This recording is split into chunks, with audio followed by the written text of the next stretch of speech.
शेतकरी मित्रांनो, तर शेतकरी मित्रांचा मित्र म्हणजेच गांडोळे तर ही जमिनीमध्ये असणं गरजेचं आहे.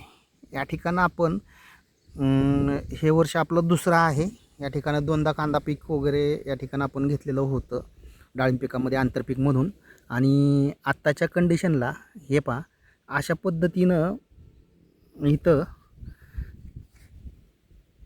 हे गांडूळं या ठिकाणी जमिनीमध्ये आहेत.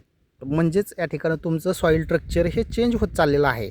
केमिकल वापरून किंवा डाळिंब पिकामध्ये ज्या काही गोष्टी आहेत तर त्या करण्यासाठी अतिरिक्त रासायनिक खतं वापरणं किंवा अतिरिक्त कोणत्याही जैविक प्रकारच्या बुरशी किंवा बॅक्टेरिया वापरणं हे सुद्धा हानिकारक राहतं.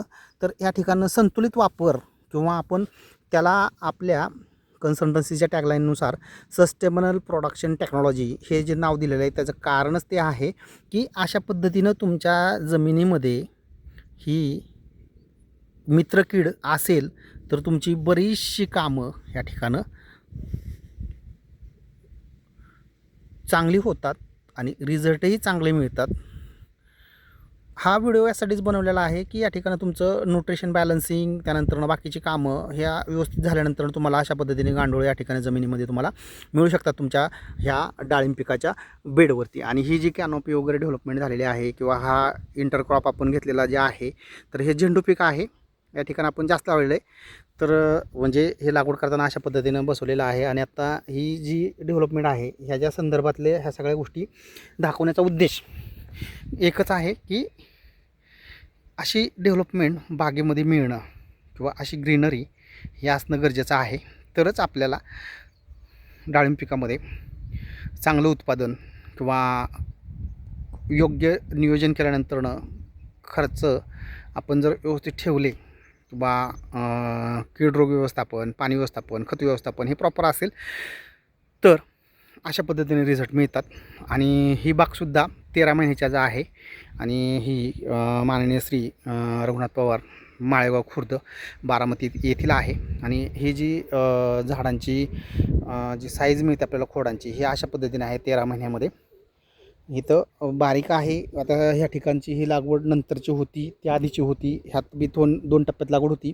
परंतु ही जी ग्रीनरी किंवा ही डेव्हलपमेंट ह्या अशा पद्धतीने आपल्याला मिळू शकतात. फक्त तुम्हाला तुमचं मार्गदर्शन आणि तुमचं नियोजन हे योग्य मिळालं तर तुम्हाला अशा पद्धतीचं तुमच्या पिकामध्ये सुद्धा सुधारणा होऊ शकते. किंवा अशा पद्धतीचं वन टॉप सोल्युशन जर असेल तर तुम्हाला हे या पद्धतीचं नियोजन डाळिंब पिकामध्ये असल्यास ही ग्रोथ आणि ह्या पद्धतीची झाडांची वाढ ही मिळू शकते. एवढंच ह्या व्हिडिओमधून सांगण्याचा उद्देश आहे. जवळजवळ 90% शेतकऱ्यांच्या फळबागेमध्ये किंवा ऊस पिकामध्ये गांडूळं ही मिळत नाही आहेत.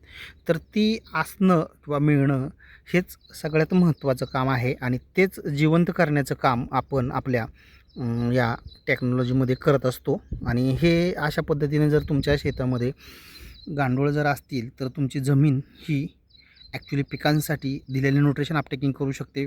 त्याच्यानंतरनं तुमच्याकडे जमिनीचा पोत जो म्हणतो आपण तर तोही चांगला सुधारू शकतो. हे अशा पद्धतीचं नियोजन या ठिकाणी आपण डमणेर ॲग्रिकल्चर कन्सल्टन्सीमार्फत देत असतो.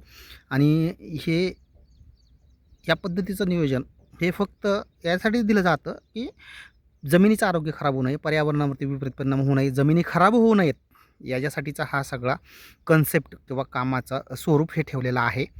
या ठिकाणं कोणत्याही प्रकारचं अतिरिक्त कोणत्याही गोष्टी वापरण्याची गरज नसते. फक्त तुमचं नियोजन हे प्रॉपरली होणं गरजेचं आहे.